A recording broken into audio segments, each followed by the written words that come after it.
We got back on the pod. Micah knows what it's about. Micah Marino with us. But we were talking about eating ass. Wow. And I'm just going to go right into it. I love having my ass eaten. Do you? Oh, it's amazing. 1 to 10.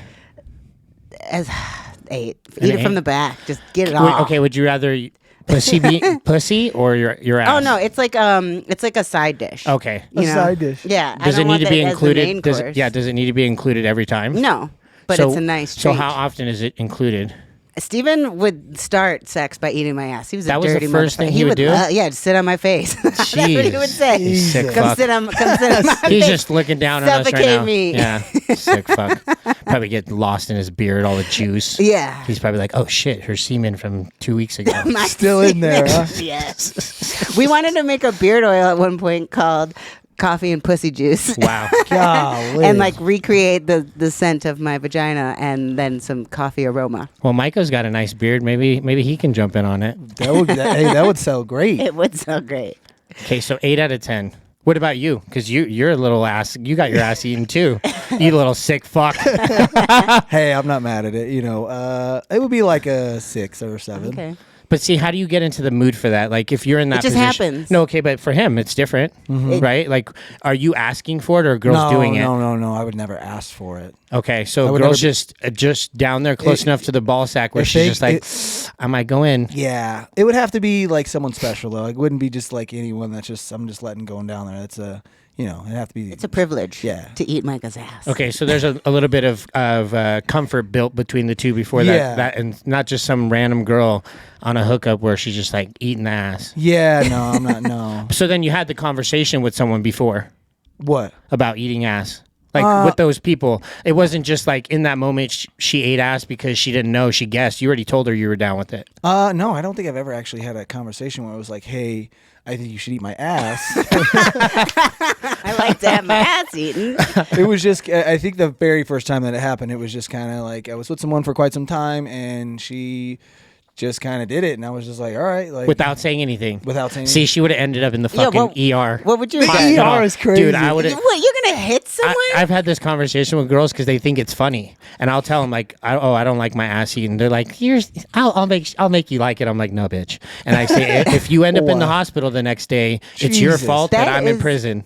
Egregious. I know. Well, Devin. I'm just I'm setting the bar about how intense it is. So like, if saying, you, I'm going to commit domestic violence. yes, like I would do that if they would violate me because that's a boundary for me. And if they're willing to cross it, then I'm willing to I risk think you mine. could start that a little bit, But- 10 steps below, and be like, I would be very uncomfortable and would not like it and tell you no if you tried to do that. Not, I'm going to put you in the fucking hospital. I just want to But I also want to say, you know how many times people have tested me?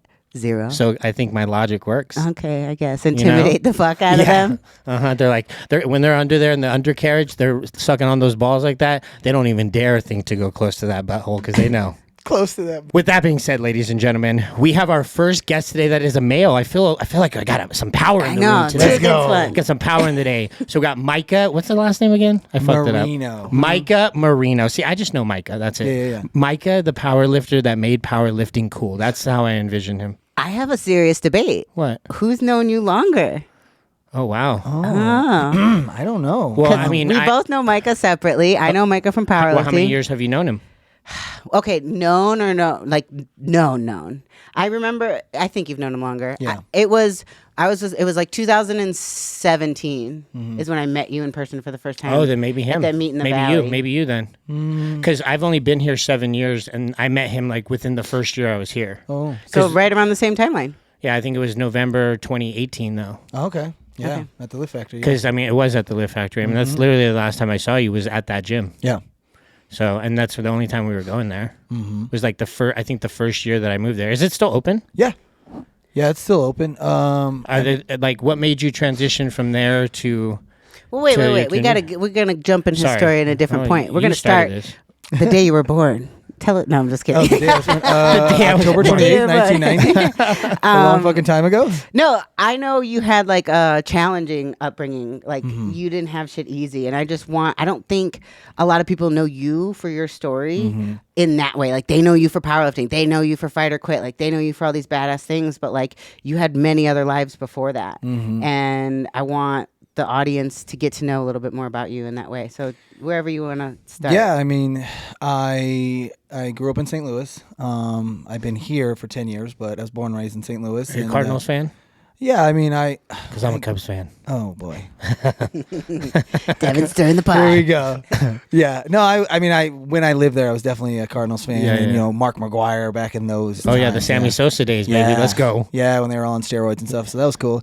Yeah, I mean, I grew up in St. Louis. I guess just a backstory of like when I turned 15, I got kicked out of my house. I lived on my own, so kind of bouncing around, living in cars, living with friends, living with girls, like wherever I could go.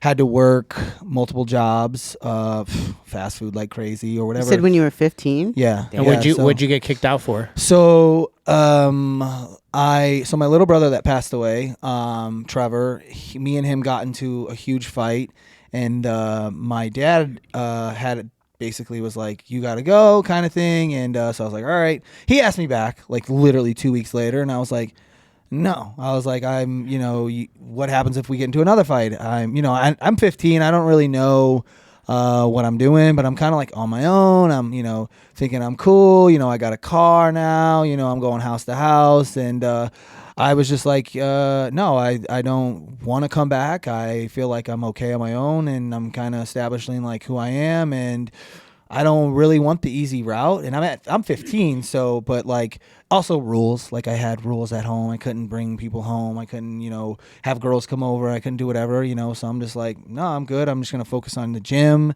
And that's really all I really did was train and played football and stuff like that. And, work. Did you go to school? Yeah. Yeah, I went to school. I mean, I really didn't have to, but I went to school. So the school worked something out with me when I was a sophomore or ninth grade all the way up, where I could go like half days. Oh yeah, they had those like little programs where you can you could go work and get credits. Or I remember I had friends that did that. Yep. Yeah, so I did that so that I could play football, and then I just needed enough. I mean, I got good grades, but I can't believe like CPS wasn't involved. Like you're just living homeless. No, yeah. I mean, me and my dad actually got a lot closer. Like we didn't talk for quite some time after that. It took it took like a whole year where I was just like, I'm doing my thing. Then I got closer to my older brothers. I started living with them. Started getting in some trouble, because I'm 15, 16 years old. I had a fake ID. I had my brother's ID. So I'm going to clubs. I'm doing everything that like a 16-year-old shouldn't be doing, Yeah. But I also like stayed dedicated to the gym. Like that was my one thing, that it didn't matter if I didn't really get into the drugs or whatever. I would drink, have fun, maybe sometimes smoke, whatever, but not too often. And I just always like, I got to go to the gym. I got to go to the gym. Like my stomach, my strength, like I can't do this, can't do that. But, I think that's kind of what I would say saved my life a little bit. 'Cause I mean, in my group of friends, everyone did heroin, dude. Like every single person. My little brother died on heroin. Even my dad to this day will call me, and I'm 35, almost 35, where, hey, just OD'd on heroin. And these are like kids I grew up with, like, so most of them are either dead or in jail or. Yeah, that's crazy because all my friends that I grew up with, they all are either drug recovering or they're dead or they're just still drug addicts, like all those things. Which is crazy because like, I was the guy that was like, I played football. I was really good at football. And then I got in some trouble and, didn't actually get to go to college. Like I was really, really good. I had offers to like D1 schools, and I did some stuff that honestly I'm not really allowed to talk about, but, what position did you play? I played running back. So, we were good. I didn't even get to play my senior year. Like actually my senior year, like it went from being super, super good and not really having to go to school because I had tutors, I had whatever I needed. Like the resources were crazy.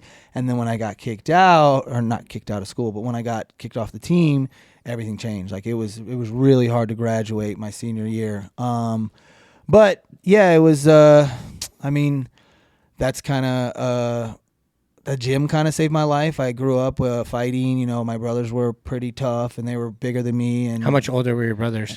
So my brother I'm the youngest. Besides my stepbrother that passed away, he was 2 years younger than me.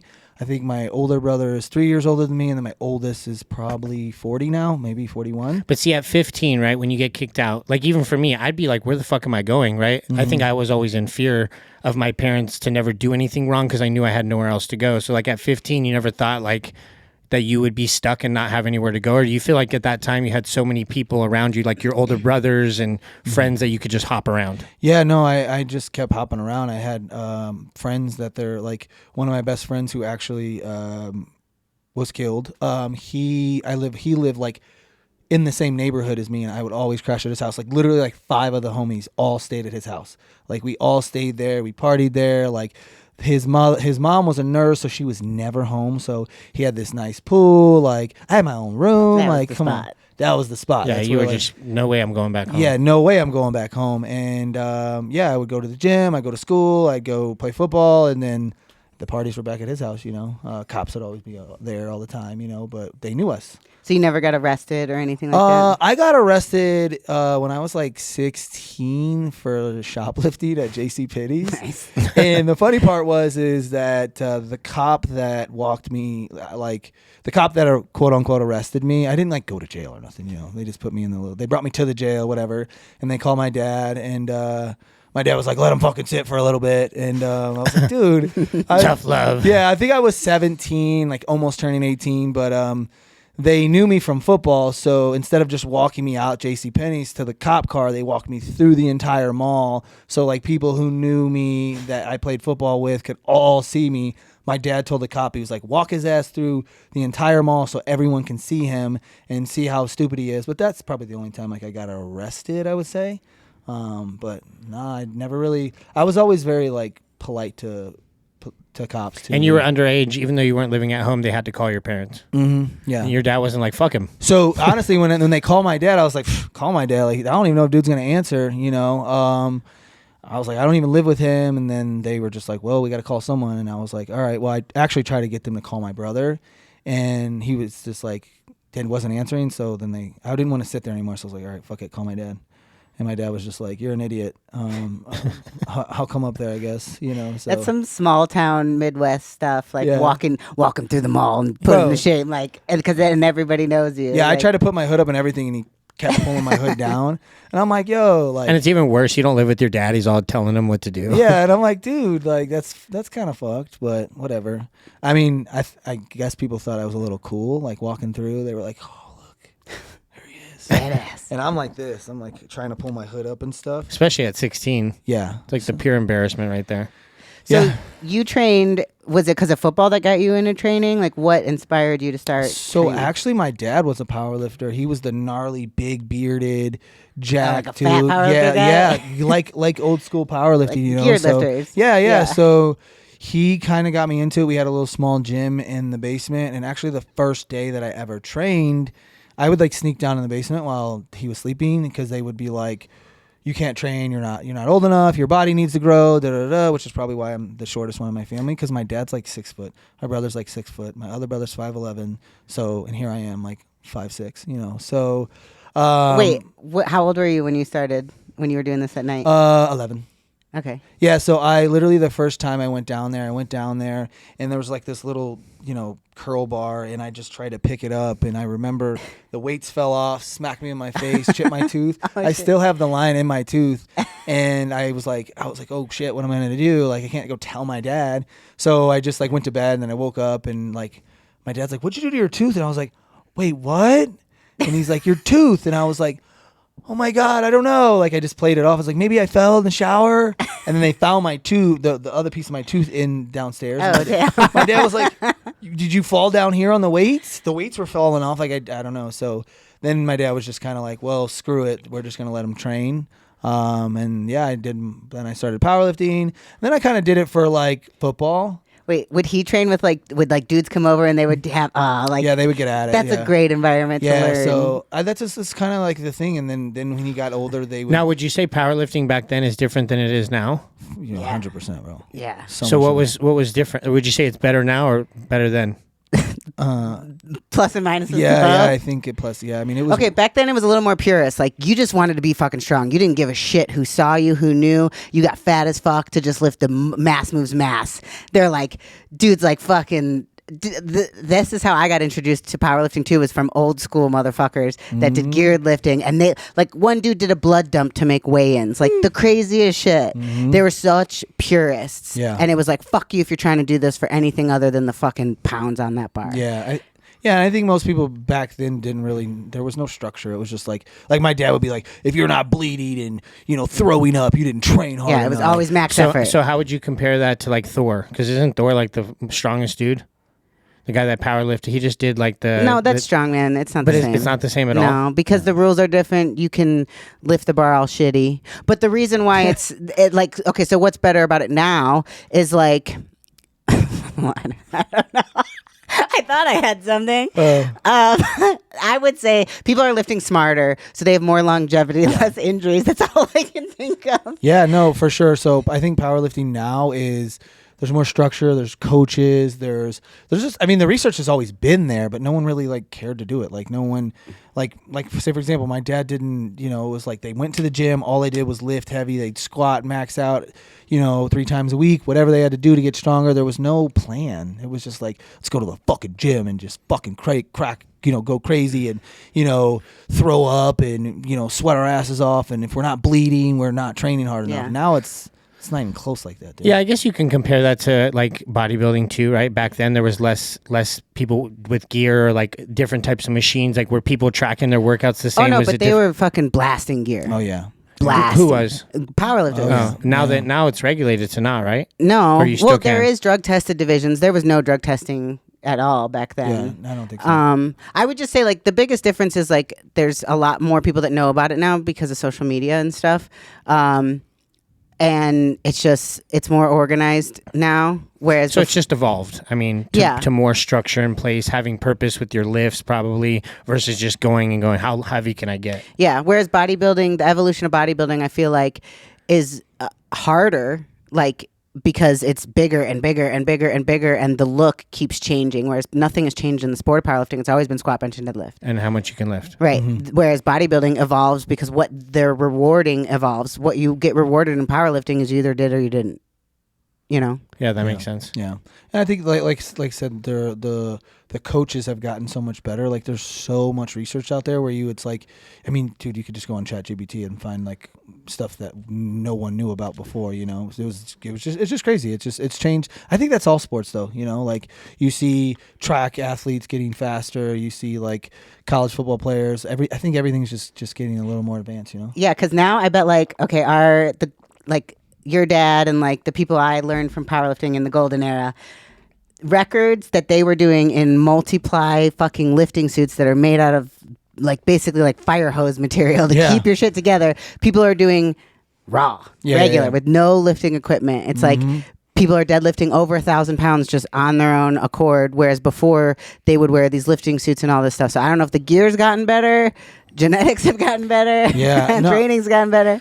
But I mean, I guess if you look at that from everything, like, right, even sports, like, it's like everything just evolves over time. Things just get better. I mean, even basketball or football or analytics wise, I feel like everything progresses, right? So it sounds like there wasn't anything drastic. There's just more structure now with how things are done. Like you said, coaches. And I also think powerlifting has gotten bigger. So like, I think more people are trying to try it out. Like if let's say you didn't make it in the NFL or whatever, like those people are coming over to try powerlifting. Like the athletes have gotten so much better versus like what she was saying, the big gnarly dude who's just going crazy. Like powerlifters, they're athletes now. Yeah, they're legit athletes. Like, and they're jacked. Now, do you think someone that maybe couldn't excel in the bodybuilding world, maybe it's really hard for their physique to get where they want, they don't have that kind of discipline, that would gravitate towards powerlifting more because they can still lift and do that, but they're not judged on how they look? I think 100%. Yeah.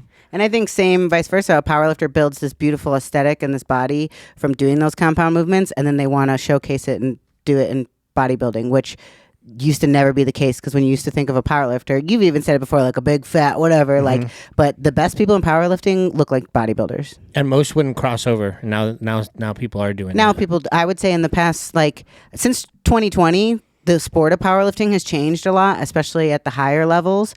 So the competition isn't what it used to be as far as being a pro powerlifter, and we'll probably talk about that a little bit. And so now these people have no outlet like really to showcase themselves as an athlete. So they are going to bodybuilding, I would say. Yeah, no, I agree. Yeah. Yeah. I think that, some of the best powerlifters in the world, like even like Ronnie Coleman, but you look at like Christy Hawkins, they have done really, really good at both. Yeah. Yeah. Hunter is about to do the Hunter Olympia too, for the yeah. second time. Yeah. She's the second ranked, or she has world records in her in two Who is different this? weight classes. Hunter Henderson. Yeah. Oh, that girl. And now she's almost like 700 or something going to be crazy. Miss Olympia. Yeah, like she's a beast. Yeah. she's the best Insane. of both. Yeah. So you were saying then you got into powerlifting with your dad and his buddies, and then football kind of take it. Did you continue powerlifting? So for football, we really didn't like deadlift as much. It was more like hand cleans and stuff like that. So I kind of took a little break from like powerlifting until like 2007, which is when I actually did my first powerlifting meet. How old were you? You were 17. Yeah, I did my first powerlifting meet at 17. So I've done quite a bit. I don't know. You have to look up open powerlifting. He's probably done like 30 meets. Yeah, and I think it don't might have be my phone. more, but I think it's almost 40. But again, I'm not. I stopped counting, but definitely 30 for sure. So I stopped powerlifting kind of, and I really was focusing on football. And then my physique started changing a lot during football. I was getting, faster. I was getting stronger. And I just kind of liked the whole bodybuilding thing. So I kind of went that route, like in the off season, and I ran track too. So like I really didn't have time to power lift until I actually like got out of high school. That's when it really got for real. After my brother passed is when that's when my powerlifting career was like, all right, this is what. So there was a moment where bodybuilding was more important. I think or was more suitable to your lifestyle. I don't think bodybuilding, because I don't think I'm really about to get on a stage, but just the look of being like, shredded. Yeah. You know what I mean? 25 meets. Or the workout style. 25 meets. 25 meets that I counted. Your second meet, you got disqualified. Yeah, I bombed out. Bombed probably. out on bench. Yeah, 363. you keep going. I got popped in some meets too. So Oh, in USAPL? yeah. DD? And that's for drug disqualified? Mm-hmm. Damn. Were Okay. you trying to hide it? Micah's first meet was the Missouri State and Ozark Powerlifting Championships. Yeah.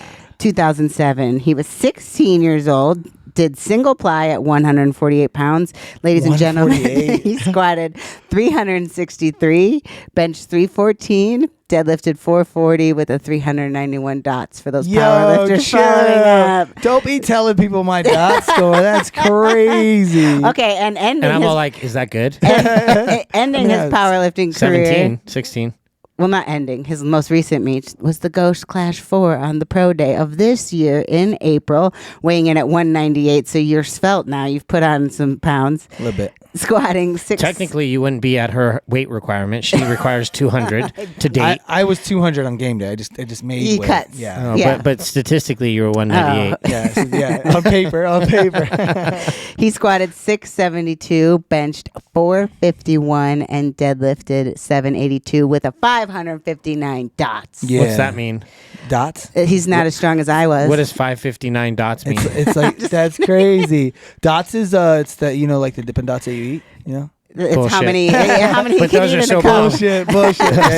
Yeah. You get 599. Okay, it's I explained this to you before. Maybe you'll remember. It's a standardized score for.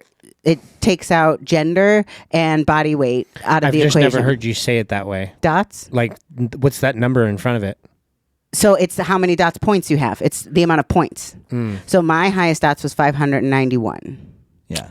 So his was 99? His was No. 559. Oh, 59. Yeah. So, well, that was my camera.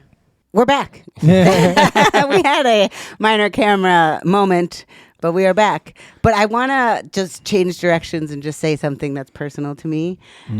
You knew Steven. Yeah. And I'm at a point in my life, Steven has been dead for 2 years and almost 4 months. 3 months or 4 months? June, July, August, almost 3 months. And I'm not a lot of people in my world know Steven or have met Steven at this point in time in my life because of moving and all that stuff. And it's like, I just cherish when I have people who've got to meet the most important person in my world. Yeah. And you guys chatted it up and Yeah. He was super cool, dude. He would always. I remember going to one of their meets, and he was doing. It was like a doggy donation thing or something, and he looked at me and he was like, you better donate. Wearing those fucking chains, you better be able to donate or something like that. And I was just like, yeah, man, whatever. Like, well, yeah. So were you rocking the shades back then? I don't think so, bro. Like I told you, bro, that's what made me, when I first met you, because it was like 7 years ago at Lift Factory. I always thought of power lifters as like, they're just like full of themselves in the little corner, like no one gives a shit about them, like, and they're kind of like not really eager to want to like talk to you either, especially at that gym. That's how I felt. Yeah, it was just like they're in their corner, don't speak to them. They might glance at you, but like you, obviously you knew me through social media, but you just always made me feel like that's the reason why if I was to go to that direction, you made it cool. Cool. And even if it was just with the shades, there was a swag to you about it. You also were lifting heavy in my eyes, so with what you're doing. So it influenced me to feel like if I was a kid that was younger, you would inspire me because you were creating something that was different and fun versus that normal, like how I would perceive a normal power lifter, which is just like no kind of quiet, like almost similar to a bodybuilder. And because we don't have anything in common at all, because I lift a different way, you're in that fucking corner. I don't talk to you at all. Yeah. Explain the shades. I mean, they were like, didn't you have like the? Bro, I started a whole brand off that. What's the brand style? Because they're not like these. They were the what do you call those ones? Like bikers wear them, I think. What are they called? Vipers? No, bikers. Like like the old school. Like I know. I don't remember what they're called. Aviator? Yes. Yeah. Yeah. Those are what I wore. Yeah. Yep, it was the aviators. So what I did with those is I actually was going through like some knee surgery, so I didn't do any legs at the time. All I was doing was benching, and I built my bench from like 400 to 500. And I don't know, one day I was at the Lift Factory, and I threw on, dude, they were like looked like some, they had red lens on them, and I wore them to the gym, and I just kind of kept them on. And I just started lifting in them, and then I was like, you know what, screw it, I'm gonna wear them on my top set. I think I benched like 440 or whatever, and then I posted it, bro, and the comments just got lit up. Like, it was like my original videos, it's like whatever, he's benching, it's him doing it again, and they just got lit up, just like, why is this dude wearing glasses? Like, he's a tool, da, da, da. And then other people who knew me, followed me, would go in there and be like, dude, this dude's been in powerlifting for quite some time, like, who you talking to? And I was like, you know what? I'm running with it. Like, I remember that night I went on Amazon. I just started grabbing glasses. I was like, this one's matching my shirts. Like, I just didn't care. I was like, you know what? And then I actually started that's when my coaching business, before Fight or Quit started. It was just my last name. It was Marino Power System. But at the time, I had a certain haircut. I had the comb over. Yeah, I was going to say you had like a different hairstyle too. Micah's always a vibe. Yeah. So I was like, you know what? I'm just gonna run with this. Like, I'm gonna slap it on a shirt. I took a photo of me and sent it to someone who can draw it, and then just named it Marino Power System. And then everyone that like signed up with my coaching, they get a T-shirt, but it had literally was my face on it. Yeah. With the sunglasses, and I'm just like, the hard part in the hair, comb over. We're gonna put that logo. Yeah. You could. Yeah, it's probably on my Instagram somewhere. And I don't know. Then when I would go places, I actually did a bench only meet at the Olympia, and I wore the shades in the meet. Nice. And it wasn't against the rules. No. I asked if made sure it was fine, and they were like, yeah, you can wear them. So I remember wearing them, walking through the expo a little bit, and people were like there was times where if I didn't have them on, they wouldn't know you. They wldn't know me. Yeah. And then when like a character. And then when I put them on, they'd be like, there he is. Yep. Because I wasn't as tatted back then. I was like slowly getting my tats, and then I think when we opened the gym is when I really started pushing the tats. And really, the tattoos were not even relevant. No. The glasses were everything. Yeah. But I also think you were the first person that I felt like I could relate to on a personal level that was a power lifter. Yeah. And I think that's what broke that barrier for me to feel like, because when I would see you at the gym, it was just like a normal person, but everyone else in there, I wouldn't socialize with them. Yeah, no, I remember even like the people that were like in the gym, every time I would see him come in there, because you were training people at the time. I was, yeah.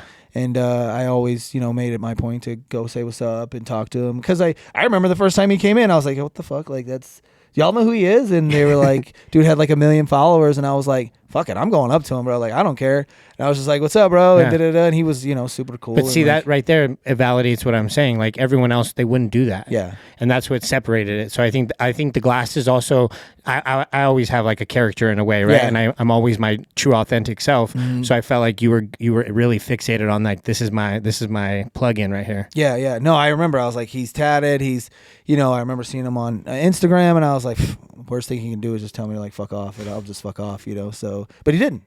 He sat there. Devin's a nice guy. We talked, and then you were the ringleader, so it was like you coming to say what's up to me was like, yeah, I got the main one over here. How many people did you train with? Like, so we had a group. Like, so that's when Fight or Quit opened. Right.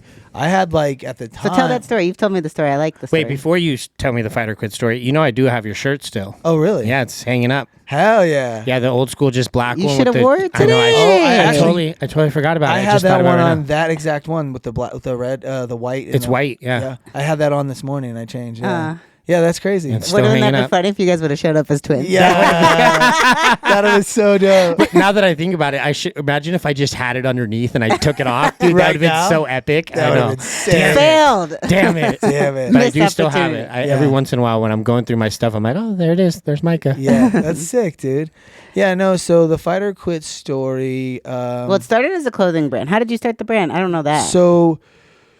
So technically Fight or Quit I was doing online coaching. I had, a bunch of clients. Like in 2016, the LA Fit Expo, I was online coaching and then I broke some world records. That's before social media is what it is today, where everyone's a coach. It wasn't really a thing. Like it was like, so I sold cars, and what I did was every time I sold a car, I would take a picture of the person that I sold the car with and put it on Instagram and Facebook. And I was like, hey, thank you, Devin, for coming down to see me today. And it'd be me and him in his car, like, if you need a refer or if anyone can refer me, So then I started doing that with coaching when I stopped selling cars. Everything I learned from selling cars, because that car business is crazy when you have to learn to sell, right?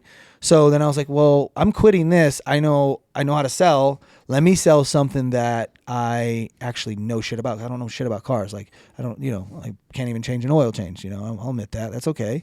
But you're a good salesman. There you go. See, yeah, I'll sell you the car. I don't even, I don't know. Yeah, you do the rest. Yeah, because I'm just like, if I can get you to be cool with me and like me, the car doesn't even matter. 100%. The car doesn't matter. Well, that's why I said the conversation we had was enough to break the barrier that we had nothing else in common in the lifting aspect of things. Yeah. But it is that. It's like how you make people feel. Yeah, no, and I think so. Fight or Quit was, we were just so it started as a clothing company. I think at one point we were just like, let's make a T-shirt. We made one T-shirt, which is the T-shirt you have, and I just like reached out to all my clients. I'm like, hey, do you guys want to support? And it was like first day, like we didn't even put it on Instagram. I just like sent out to my clients. I was like, do you guys want to support? Some people, oh yeah, send me one, and I'm like, no, I'm not gonna send you one. Do you want to support? Like I'm trying to build this, and like this stuff costs money, So I think I would send some out to certain people, but the amount of people that were like, almost every single one of my clients was like, let me buy one, let me pre-order, let me buy one, and then they just kind of went out, and that was really it. It wasn't really like trying to be this thing. It was just like, I just want to make a T-shirt, right? Because that was after the shirt of me was on there, right? Because I was like, man, like I can't keep selling my face. Like I'm getting older. Like it's how many dudes are gonna be wearing my face out there, So diversify. Yeah, so I was like, you know what? Let's start a brand, So then, Fight or Quit kind of started. It was like we were trying to think of like certain names, Fight or Flight. We were like just naming stuff off, and then actually my brother Jacob has a tattoo on his shoulder, and it's like a fist that's been in like all scratches, and it says something about like keep fighting or something, like, and that was when I had no idea about this brand. So it was like, it said something along the lines of like keep fighting or whatever, don't stop, don't quit, whatever. And it was like a fist on his shoulder that looked like he's been through some stuff. So I remember talking to him on the phone, and he was like, I was like, bro, what does that tattoo say on your shoulder? I was like, send me a photo of it.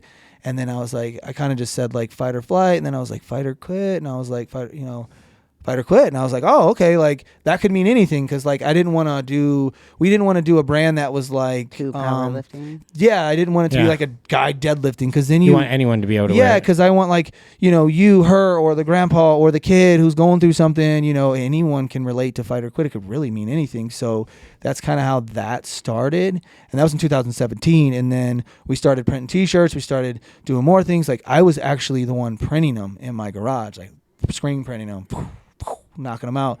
That fucking sucked. Where'd you get your first screen printer from? Ryonet. Oh, like you bought it from a site? Yeah, we bought it from a site. We did it. It sucked in the garage because you have the heater, the press, everything.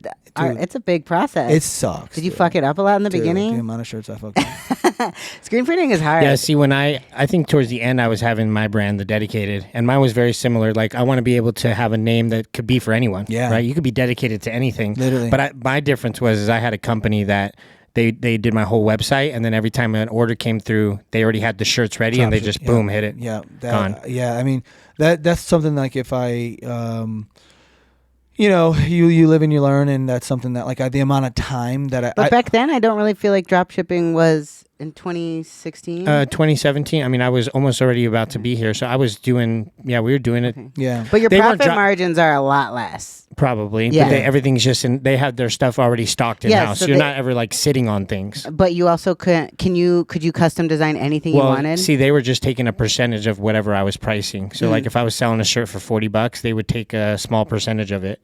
Mm-hmm. So that was like the compromise. But obviously I had a big following at the time, so they knew it's going to benefit them. I'm sure everyone else probably had to pay more. There was probably a different agreement on how much they're going to lower the percentage. If you're not significant enough, I don't think someone's going to be like, we're only going to take 10%. They're probably going to want more. Yeah. No, I also think the time, like the amount of time sitting in the screen printing room was like, I mean, there'd be times where I'm making 200 t-shirts and I'm just like, bro, what am I doing? Like this is, because what I'm trying to do is like, I'm only one person, and my partner Steph would do other stuff, package, label, whatever. But I'm like, I'm printing, but the main thing that I do the best is like with the people, talking to them, trying to like get the next sale, whatever. But when I'm in the screen printing room, then I'm like, let me try to hire someone, and then it's like, I mean, you get this, like, and this, like, it's hard to trust someone enough that's like, you can't pay them enough to where they are going to work as hard as you. Right. It's your product, it's your baby. No one's going to work as hard as you, no matter how much you pay them. At least that's how I felt. So I'm like, fuck it, I'll just do it all. And then it just got so overwhelming where I'm just like, I can't do this, and I'm fucking up shirts, and I'm just like, man, like, because your brand got big. Yeah, I mean, yeah, like to COVID eras when like from 2020 to 2023, like we were traveling every single weekend. I didn't care. I would rent a minivan. I'd drive up to Cali, set up a booth at a meet, give out some free t-shirts, sell some stuff. And that's just what kind of like, just with the people, like it would be me. You were doing it back at the Lift Factory. Yeah, thing. I would do it at the Lift Factory. We'd do events. We would do everything, and we were doing drops, drop after drop after drop. And I was trying to make it personal, where it was like, I'm here, it's me, I'm the one setting up the booths, I'm breaking down. And then when the gym opened, then it was like, okay, people can come to the gym. We started hosting our own events, and that's when like Instagram started getting like everyone started doing it. Like at the time, like no one was really, I don't want to say no one, and I'm sure you know this, but like it wasn't as big. Like everyone now has the clothes. Like every single one of your homies has a clothing store. Well, everything's just saturated. Yeah. Every aspect. Because I've dabbled into like the 30-day challenge. I started that, 10 years ago. Yeah. Well, when I was making how much I was making, no one's doing that now because everyone's doing a 30-day. So everything's just harder, and especially I think I realized that too with my clothes. Is like it became more of a personal thing just to see people wear it than it was me actually making substantial money off of it. Yeah. Yeah. No, for sure. And I think the hardest part was like, trying to keep coming up with designs. Like then we started doing like girls stuff, guys stuff, like shorts, hoodies. Then we started getting into like the women's side, and that's when it really kind of went crazy. It's like we would do like women's booty shorts and just put like crazy designs on, leggings, and it just got crazy for a little bit. I actually think my ex fiance, you gave her a pair of the leggings. She was wearing those for a while too. Oh really? Yeah, the black ones. Oh yeah. I don't know. Yeah, it got pretty crazy, and then it was like just trying to continue to come up with designs. I'm like, dude, I'm not a designer. Like, I'm just a hustler who loves doing this. And then honestly, it kind of pushed me away from like my true love. Like, I love clothes, but it wasn't like my true passion. The gym was like training people. Like I got to a point where we were doing so well with the apparel. I was like, I kind of want to stop coaching because it was easier. Once you sell a shirt, it's done, but in reality I was like losing myself of who I am because my true passion is like helping people, coaching them, like, and now I'm doing that again. Like I kind of like slowed down on the apparel, and I'm like, I don't want to focus too much on this. We'll bring it back, and it's like when I do it, I'm gonna do it totally different. It's gonna be, I'm not fucking printing anything. Like I'm not a screen printer. I'm a hustler. I wanna be talking to the person. I want them to see me, feel me. Get what everyone says, like my energy. I think that's what people say, and I don't know. I've grown a lot since like 2020, I mean, as we get older, I think we all do a little bit, but I think the coolest thing for me is just being there with people. Like I literally started doing like online or in-person coaching again, and it's been tough because I'm busy, but it's been so like rewarding to be there sitting with someone. And like there's people I've coached for 3 years online, and I'm in there. Like I have a girl right now, Melissa. I've been coaching her for 3 years online. She trains in my gym. And now we're in the gym like at 6:00 in the morning. It's just me and her, and like the bond that we're creating, but the strength and the technique that she's gaining it's just so cool to see how happy she is about it. So I think I lost sight of like what my true passion was, and versus just like trying to build a brand versus just like the reason why we built the brand was because I like the freedom. I like to be able to be with the people versus like growing this huge thing. I think that's cool and all. So then how did you start the gym? Because this kind of ties in with that. Yeah, so the gym, COVID hit, and we were... But you had a group at the Lift Factory. Yeah, so we were at the Lift Factory. COVID hit. It kind of like scattered everyone. No one really knew where to go. So, and at the time, and again, I don't know why this happened, but people just kind of looked for me for the answers. Like, well, what do we do? And I'm like, shit, I don't know. So Stan Efferdine, you know who that is, he offered to let like a few of us train in his garage. There was like 5 of us. There was like 5 of us that would train in his garage. And then once COVID kind of reopened, we were at the Lift Factory. We kind of got back in there, and they kind of like switched up a little bit. The vibe just kind of changed a little bit, which is fine. It's a gym, great gym. The owners were great. I just felt like it wasn't a powerlifting gym, and the powerlifting scene was getting bigger and bigger and bigger. And I'm like, man, we needed some type of warehouse space anyways, because I was tired of doing shit in the garage. It was hot. I'm like, but I don't want to pay for a building. Like, fuck that. So I was like, I have 30 clients in Las Vegas. I text them all. I'm like, yo, if I open like a 2,000 square foot, building or whatever, we're going to screen print. And I'm going to make a gym in the back. Would you guys like pay $50 a month? And literally everyone was like, yeah. So I was like, well, fuck, let's do it.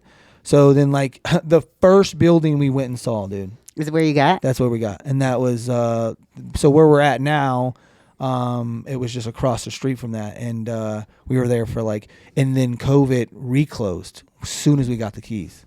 I didn't know that. Yeah. So we were like, fuck, what do we do? But we just did what we did, do what you got to do. Yeah, so we were in the back. We were kind of hidden. There was no windows.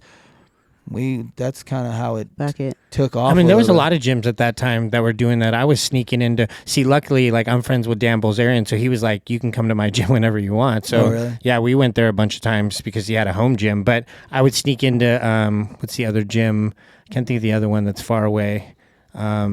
Jay Cutler trains there a lot. I can't remember. Oh, the fancy one? Yeah. I don't know the name. Kilo Club? Kilo. Yeah, I live across the street from that, he used to let us in privately too, and then the cops one day were just standing there, and I was like, no way. I'm going. We did a backdoor operation. Yeah. I feel like every gym did, right? We had to still pay our fucking rent. What about that guy Ian? He was like really like on the news and shit. The guy that was in Jersey. Yeah. Attilas Belmar. I wonder what happened to him. He's still around. He did. I mean, that was the place to be, that gym, and then now he lives in Florida. Really? I still chat with him. Does he still own a gym or what? No, he's not a part of it anymore. I think from what I heard, the co-owner that was with him was starting to well, he was starting to get jealous that everyone just thought it was Ian's gym because he had so much notoriety with all the courts and but you know how fucking some people are. So yeah. I think I don't know the full details, but I think that's why he ended up after COVID with going to Florida. But yeah, I feel like everyone at that time was was going through the motions of like trying to sneak into gyms. Yeah, I mean, we had to, like, literally we got the keys and it's like, okay, Yeah, you rent's can't due. afford to just not go there. You just literally signed a lease. I'm trying to talk to my landlord. I'm like, so what do we do about COVID? And he's like, well, do what you got to do. Yeah, like, I don't look the other way. I'm not the police. On the first, rent's due, So I was like, all right, well, we just told members to come in. I was like, wear a mask and don't post. And that's kind of how. And at that time, you want to keep training? Yeah, keep your mouth shut. Then literally. And then, I mean, we had some people that would like try to sneak posts, and I'm just like, bro, like you want to ruin it for everyone? Like, come on, don't be that person. And those people, would stop doing it, or they wouldn't come. It's that easy. And then other gyms I would hear things like, oh, go check out but no one knew where we were because we were new. No one knew where our location was. Like, we weren't posting on Instagram. No one really knew. And then soon as COVID kind of opened up, we had scheduled a powerlifting meet already. So it was like during that time we were getting a little too big for the location that we were in. So I was talking to my landlord. I'm like, yo, like, what do we do? Like, we need to move. Like, we've only been there for like 3 months and people are already complaining. It's not enough space. I don't want to slow down. And I think we were in like 2,000 square feet. I was like, I want to do like 4 or like 3,500. And then he's like, well, the people next door are leaving, so we can just knock down the wall. And I was like, okay, cool. And he was like, all right, let's do, I think they're leaving in January. They're not re-signing their lease. Then January hit, and he's like, oh, they re-signed their lease. And I was like, dude, but like, I scheduled a powerlifting meet. We're going to knock down the wall. We're going to have it in here. So then we just moved the powerlifting meet till May, and we were just going to do it outside. And then my landlord calls me one day. I don't know if you've been here for a while. Have you ever heard of a store called Exotic Pets? Maybe. Okay. Is that where they sell like the ones that are illegal some places? Yeah. They have like Russian turtles, spiders. Yeah. That's the building that is my gym now. So my landlord was kind of called me out of nowhere, dude, and he was like, hey, so Suite 150, literally across like in the same parking lot, the owner just passed away. He just got into a car accident, and they're done. They're just gonna be done. And do you want the building? And I was like, well, let me go look at it. And it was like 6,000 square feet. And I was like, dude, what's the rent? And he told me. I was like, yo, I don't know, bro. Like, we're a big jump. Yeah, from 2,000 to 6,000. I was like, dude, we're not even. I'm getting into this. We're getting into this, and we're gonna have to come out of pocket. Like, I don't know. So, and at the time, I was stupid. I did zero negotiating about like free rent, nothing, dude. I was just like. And he's like, well, let me know. And it just happened to work out that we could host a powerlifting meet in there. So I was like, you know what? I was like, if we don't take this risk, who knows? Like, will this gym fail? It's too small. Like, and it's such an easy move. We're literally just moving stuff into the parking lot. So I told the landlord, I was like, you know what? Screw it. Like, he made us re-sign an entire lease and everything. Like, it wasn't moving one from the other. And we just, like, the weekend that we got the keys, we hosted the first Fight or Quit Classic. Dang. And it was funny because there was nothing in there. You just left it empty. Yeah, That's so I was probably like, perfect. I was like, fuck it. And what we Warm did up over there. Yeah, literally people were the big guys were people still talk about this. The big guys. So the warm-up room was my old gym because it was smaller, but it was like, just across the parking lot. So they were like dry. It's in May in Vegas. It's hot as hell, but we just made the building just the monolift, and that was it. There was nothing in there besides chairs, monoliths, and then the warm-up room was all the way across the parking lot. But it worked out so well that like the lifters had their own place, and it was like all the way over there was the powerlifting meet, and they would just drive back and forth. I ran no clock. It was dude. It ended at like 10. It was just so fun. It was like I remember walking through the parking lot, and it was packed, and I was like, dude, we're here. Like, this is it. This is it right here. Like, this is what This is what I feel like I'm. That's what you made the jump for. Yep. Right. And that's the thing too, is like so many people don't make that risk or take that risk because they're afraid or it's comfortable here. So that's a defining moment for you to say, no, fuck it, I'm going to do it because I believe in myself. Yeah, and I feel like I'm like a lot of people will say like, oh, he's a business guy, and I'm like, no, I'm not, bro. I'm not. And I thought I was, but as I got older, I learned that I'm really not a business dude. I'm just a people dude, and I like to work hard, and I came from nothing. So why would I try to go back? Why would I try to go work for someone? But like I said, I'm not a business guy, so I just want to try to make something cool. Like that's literally all I want to do is make something cool that like I can be like, yo, how the fuck did I do this? Like I'm just a meathead who like, you know, grew up, you know, everyone was like, oh, like literally in high school I was like voted, you know, how it's like the most to do something. Yeah, go to jail or like get killed or whatever. Like that. Superlative. Yeah, that was me. And it's like, okay, well, you know, and I'm not over here like making crazy multi-million dollars, but like I'm able to, you know, have a good time. I have a good community, like, and I put people before myself. And I think that says a lot too, you know? Yeah, I mean, even from a business standpoint, you might not be a business owner, but people flock to you, so you are the business to them where they want to come to you. Yeah. Like just when the like he is the business owner. Yeah, that's right. No, I'm saying you mean business no. man. He doesn't have. He doesn't view himself as a business like the normal business owner that you would see, right? But that's what makes you is everyone gravitates to you because of your personality. Yeah. Yeah. Even if you have zero experience in the business, I'm the same way, right? You learn as you go. Yeah. Yeah. But people relate to that. I feel like more people are going to gravitate towards you than some dude that's in a suit that is business oriented but knows nothing how to relate to the demographic he's trying to relate to. Well, Micah is the showman. He is. Yeah. That's why I said the glasses tells it all. You take them off now and it's like you can still be that person regardless, but you put them on, it builds a whole nother persona. People can't even do a persona. He's retired the sunglasses. Yeah. For reading Maybe I'll glasses. bring him back. Dude, I'm just saying, bro, like Next time you compete. I'll Bro. do a poll on Instagram and see what they say. Yeah. Bro, like, Devin Physique says I need to bring him back. yeah, so. real quick though, like what made you take them off? Ah. Why'd you stop? I don't know. I think I just looked in the mirror one day and just took them I off. think it's time. Did you tell yourself like this is too childish? I think I don't care. Yeah, same. I'm wearing fucking shades on my podcast, bro. But same thing. We did like one or without it, and I was like, nah, this is my look, and I'm staying with it. Yeah, no, I like it. I think I grew my hair out. I started I think the tattoos kind of like I started getting tatted, so I was like, all right, well, I don't really need the shades anymore. Like I'm tatted, and I started getting my hands tatted. Then I started like braiding my hair, and I would still wear glasses instead of on Instagram at like in the gym. I would start wearing them at like powerlifting meets. You know, when I'm on the mic, I would like try to, instead of just wearing like the gym clothes, when I hosted a powerlifting meet, I would wear like nice slacks, like shiny shoes. I'm sure you saw some like where I'm like got the bedazzled shoes and my fucking feet are hurting all day and sweating. And Micah knows what it's like to be a woman. Yeah. Low key. He is her. Yeah. See, you know, but, yeah, and then I would like pull the shades out for like prime time or something. I would put them and I would definitely challenge you to bring them back because I feel like that was the staple piece. It doesn't matter how much growth changed in your outer appearance with the hair or the tattoos. That was you. That's where this tattoo came from. Fuck humble.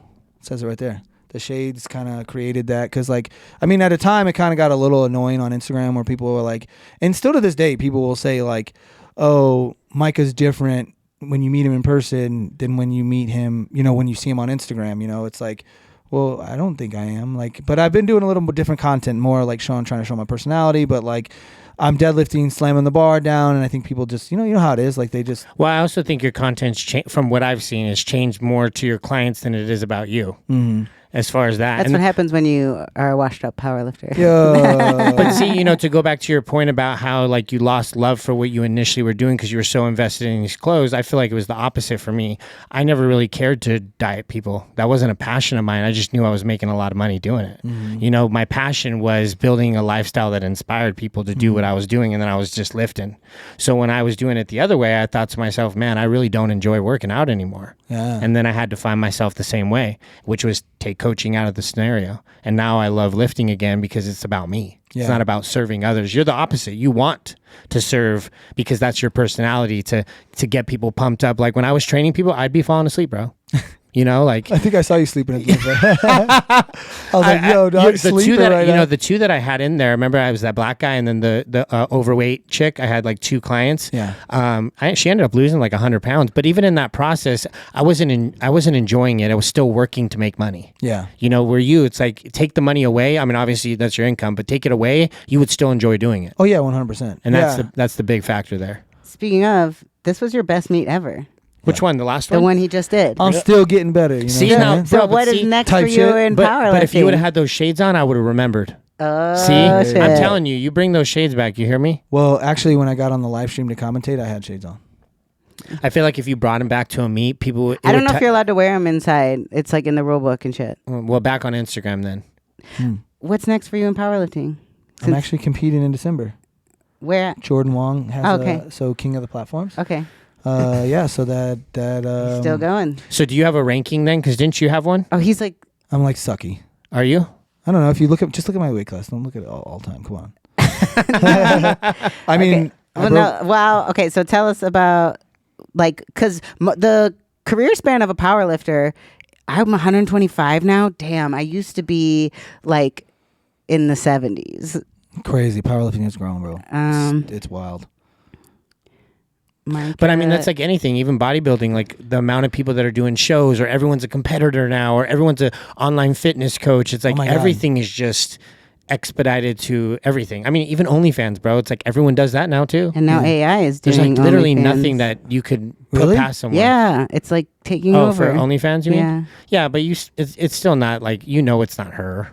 It's like as close as it can, but like there's no fucking, so it's like just the nude stuff. Like I remember a friend of mine sent me like a AI that she was nude, and I was like, that's scary. That is scary. Yeah, she was like fucking around with like clothes, no clothes. No. She was like, I was thinking about starting an OnlyFans and just all AI. I'm like, oh man. Wait, What? I can't find. But maybe, there's also those people that like the anime porn. So I mean, I guess that's kind of similar. People do. Yeah, I don't Micah get is it. somewhere in It's the too far. 500. You're still Stop that. Oh my! Yeah, like- you I'm a shouldn't have fucking even joke. said that. That no, was it's mean. a That 490. we gotta edit that out. Yeah. Go to my. And go I'm to my 125th, still all time. Still all time.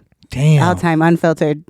But the thing is you see powerlifters that they come and go. Like if you look through powerlifting. No one lasts as long as you've been in the game. See, For real. fuck that 500. For real. But do you feel like maybe because you've changed your direction to more coach than yourself? No, he's been powerlifting this whole time, and he's fucked himself up a million But I'm times. saying, like, do you feel like because you coach people, maybe you don't put as much like of that intensity into yourself? I don't know. I just think that I started at a really young age, so I do get injured a lot.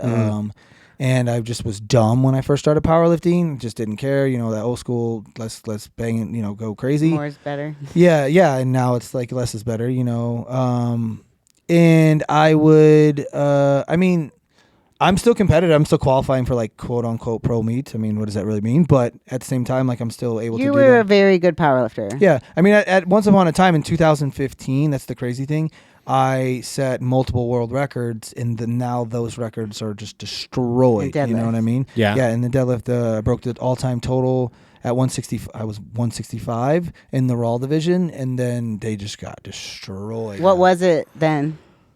It was a little under 1,700, maybe like 16. The total wise was like 16. Now it's like, is like, there a 2,000 pound total? Not at 165. I think there's like 8, maybe 1,900. It's insane, dude. We're losing like half of our followers right now because we're just talking powerlifting. Even Devin is like, what the fuck? Why is he on my are they podcast speaking now? Chinese over there? What's going on?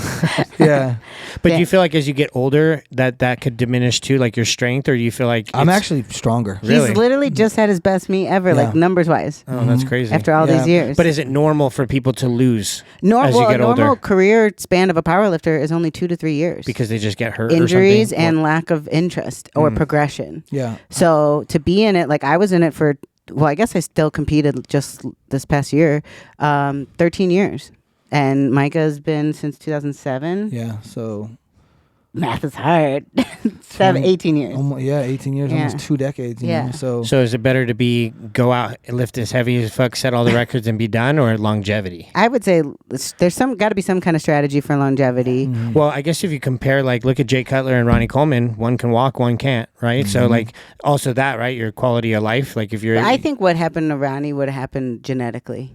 What do you mean? Like, I think he was predisposed to from my medical knowledge, like what he has going on. I think certain people just have that shit happen to them because of their genetics, their spine, their bone. But you don't density, think it all has that to do with stuff. the heavy I'm sure lifting? that there's a lot that has to do with it. I mean, but it's not like Jay Cutler was lifting what he was lifting. No. But mixed in, right? He already had other underlining things to not make it any better. Yeah. Yeah, that makes sense. Because the longevity is impressive too, right? I mean, the fact that you've been doing it that long and not have got injured at all. Or significant injuries that put you out where you can't come back at all. Yeah, I mean, I've had double knee surgery. You've torn your pec too. I've torn my pecs multiple times, but I didn't need surgery on those. But I think that's what always brings me back to it, is I'm always trying to find a way, and that's what actually helped me build clients, is like getting hurt, because I have to, like, I want to do this. I want to be able to powerlift. I want to be able to, it's always, like I always say, like I think powerlifting in a sense has saved my life because I never would go do the heroin or go, drink too much or do this or go party because I gotta deadlift tomorrow. People laugh at me like, dude, come on, dude, let's go, let's get crazy, let's do this, let's do that. And it's like, dude, those are like, it's fun, but I would go out, but I'm like, nah, I'm not putting that in my body, so just because I needed to lift the next day or, hey, I gotta go. That's awesome. If your dad wasn't a power lifter, I feel like that wouldn't have been ingrained in you where lifting was that important of a pillar in your life that you're like, I'm not going to do any of these things when all of my friends and everyone that I know is doing it. That takes a lot of willpower at someone that age who's that impressionable to not do it. Yeah, no, I still to this day, I'm like, well, why did I do that? I don't know. I think honestly just like, maybe looking in the mirror and being like, yo, I like my abs. And then eventually over time, I just kept getting stronger. And then I started competing. I'm like, I'm actually pretty good at this. Like, and then after high school, when like sports ended, I'm like, I'm still want to be an athlete. Like, I don't want to be a normal person. So I've been competitive my whole life until I got out of high school. So I'm like, oh shit, what do I do? What's next? Yeah. So then powerlifting came and I was like, shh. And then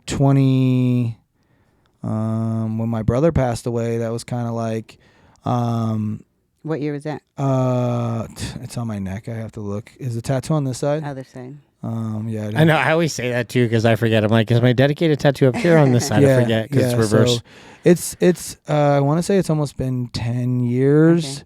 Okay. But the crazy part is that before he died, so my brother died on heroin, one night, and so long story short, my little brother, my stepbrother, I grew up playing hockey with, like since we were like, I don't know, 4 years old. Traveling, hockey, we're best friends.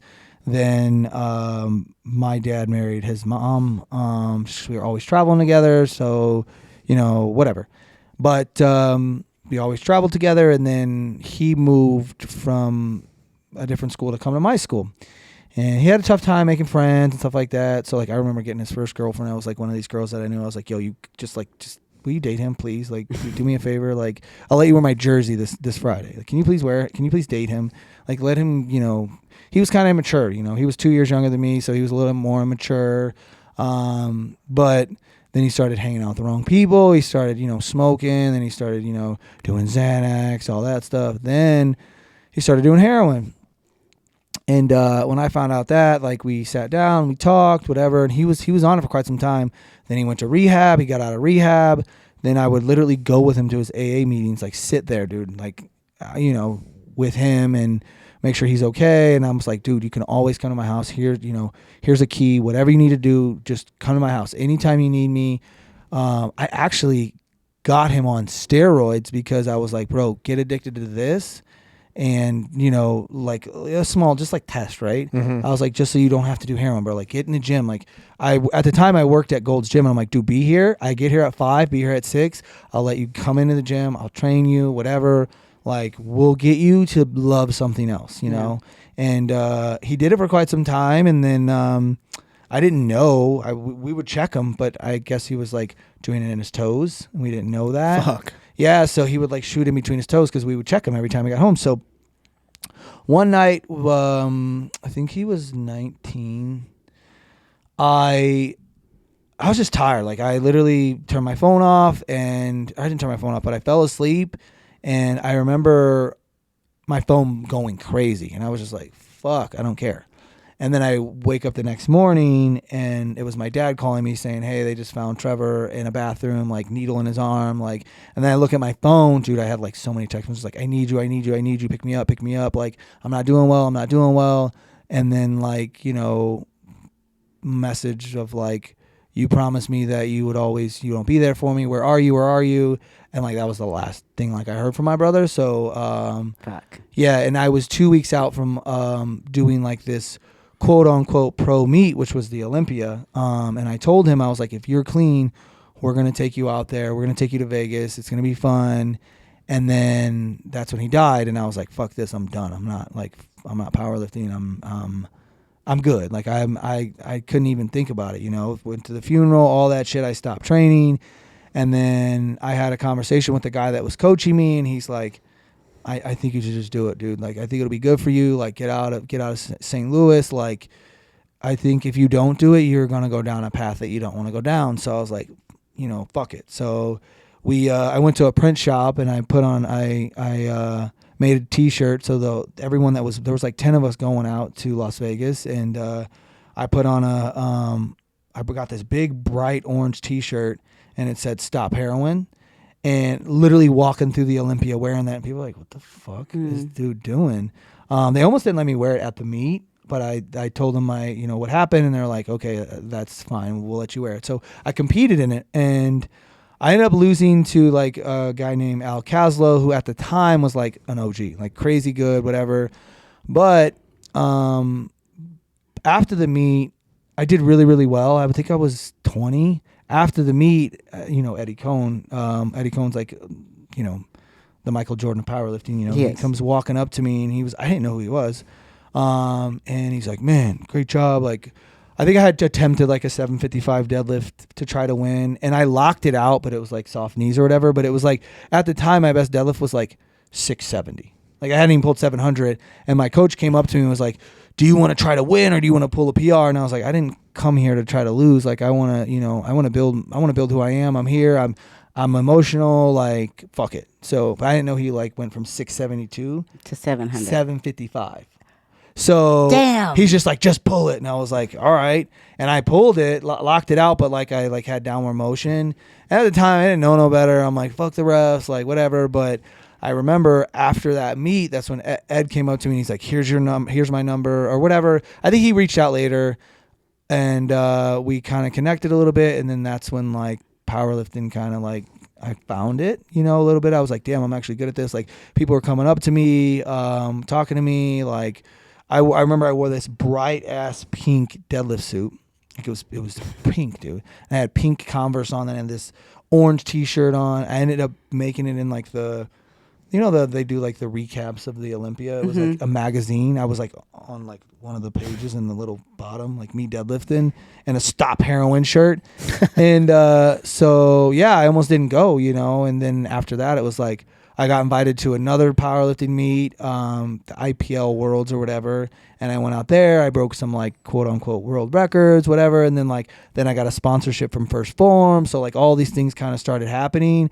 And I was like, yo, this is my thing now. And it was like, I don't know, if I didn't do that, I don't think I'd be where I'm at all. For sure. But see, even that pink singlet, like you've been just being you like that. And that's how, even in the fitness industry, I feel like I always just did what I wanted to do. Mm-hmm. And that now as you're telling your story more, I feel like that's where the relating came in when I saw you with the shades in a whole nother world. But just being yourself. I mean, who wears pink? You would. I would. But I would do that same shit. Yeah. Do you feel like you've been able to work through the feelings that I'm sure you had after that exchange with like the texts and stuff of like forgiving the situation and moving forward and knowing that it was out of your control? It doesn't matter. For a while I just didn't talk about it. Like, my dad would just like try to talk to me about it. People would try to talk to me. People like go see a counselor, because like I still would bring it up and be like, yo, like all I had to do was respond. Like, I told him, like, I'm big on my word. If I tell you I'm going to do something, like, that shit will sit with me forever, and I think I don't know if I ever like really like forgiven myself, but what I did was use that to try to do better with the next person or whatever, and I've had a lot of bad relationships or whatever with women or with just friends or whatever, but like I try to use that as like an opportunity to be there for that next person. That's why kind of the gym is what it is. And I like to have like, we have some kids in there that are like 18, 19, 20, and it's like I just want to gravitate to them. So, cause like I didn't have that. Like, I had to fucking fuck up and learn and whatever. And I'm not, some hero, but if I can maybe help someone be guided down, or just talk to them, dude, like sometimes, especially now, dude, being like 18, 19, it's tough, So, I think that moment, I don't think I ever forgiven myself or ever been like, it wasn't my fault. Cause at the same time, like if it didn't happen then, it may have happened later or whatever, but like still I could have responded or whatever. And I don't really think I've ever really talked about it, to be honest. Really? Yeah. And it's been, Yeah, because I guess you could also look at it from the other side and say you got him into the gym. You made him last even longer too, right? Yeah. What if he never found that path with the gym and to do the things that you were constantly on him for? Yeah. I think it's easy to, feel guilty because you didn't answer the phone. But just like you said too, how do you know it wouldn't have happened a month later and he didn't call you? He just did it. Yeah. And honestly, like he didn't actually. So like the real story behind it is he. There was some text messages that floated around through St. Louis about him getting like set up a little bit, but there was never like an autopsy. So like, but there was text messages that kind of floated around of like, haha, we got him, and like it wasn't even heroin and stuff like that, because he literally died with like the needle in his arm. So and they found him like in the bathroom, and there's videos of 2 cars pulling up. He gets out, grabs something, goes in the bathroom, and then some dude gets out of the car, goes into the bathroom. 5 minutes go by, they run out the bathroom, run in the car, skirt off, and then they found him like 8 hours later. So it might have not even been him. Yeah. That's pretty crazy. Yeah, so it was one of those things where there's no real telling actually what happened. People were saying like he injected something else, he was given something else, he was a bad kid, he like robbed a few people, so yeah, I haven't really talked about that either, but I think if that event hadn't occurred and you wouldn't have gone into that powerlifting meet with that mindset, whether you would have gone regardless, that mindset and wearing that shirt and doing the big pull and like how you did changed your path regardless. Yeah, no, I think that there was no way I was like I don't even know how it was the ugliest deadlift I've ever done in my life. I just was not letting go. It was like I dropped the bar and I start bawling my eyes. I didn't even care like if I lost. I didn't give a shit. Like I didn't get the lift, it didn't count, but like it didn't matter to me. Like I was just like I finished the meet, like I was just buried my brother like 3 days ago, got on an airplane, and now I'm here, and it didn't really matter. Like no one can say anything to me at this point, because I was just like, I finished something that I said I was going to do, and then I almost didn't do it. And from there, it was like, this is what I want to do. And I'm just like addicted to it, Here you are, still doing it. Yeah. Still doing it. Old faithful. Yeah. All right. I think that's about time. Is it? It is. Well, I appreciate you coming on. Thank you, The first Micah. male. Yeah. I think I haven't seen you in I want to say 5 years. At least 5 years. Well, because we've had the gym for 5 years now. So Because COVID, when was COVID? 25 years ago. 2020. Yeah. So yeah, it was right before that was when I saw you. I mean, I see him on Instagram though. Yeah, we see each other on Instagram, but we Yeah. don't see each other. Yeah. No, it's good to see you, bro. And I I appreciate you coming on, sharing your story. Because just like having the other girls we've had on, having you on, like I only know you for that one side. Mm-hmm. So to be able to see this, and because you are who you are now, it brings it all full circle. Yeah. And especially for people that end up listening to the podcast and whatnot, I'm sure you're gonna have some kids that look up to you and they watch the podcast and maybe even feel more related to you, because I don't know how much you share, with your clients. So I definitely appreciate you coming on. We'll definitely have to have you on again. Yeah. Also, we never got to this. I just want to note that I was Micah's boss for like a year. Crazy. We didn't even talk about that, but that happened. Was. Yeah. I was a nice boss. She was a nice boss. Was she? Yeah. I was. Mm-hmm. I try. All right, guys. Thank you. This is Tell No Lies Podcast. Find us on YouTube and Instagram at that. TellNoLiesPodcast.com. Micah Marino, Devin Physique. Is it just Michael Marino straight up? Micah_Marino. And Ashley Contorno. Devin Physique. Out. Until next time, guys. Peace.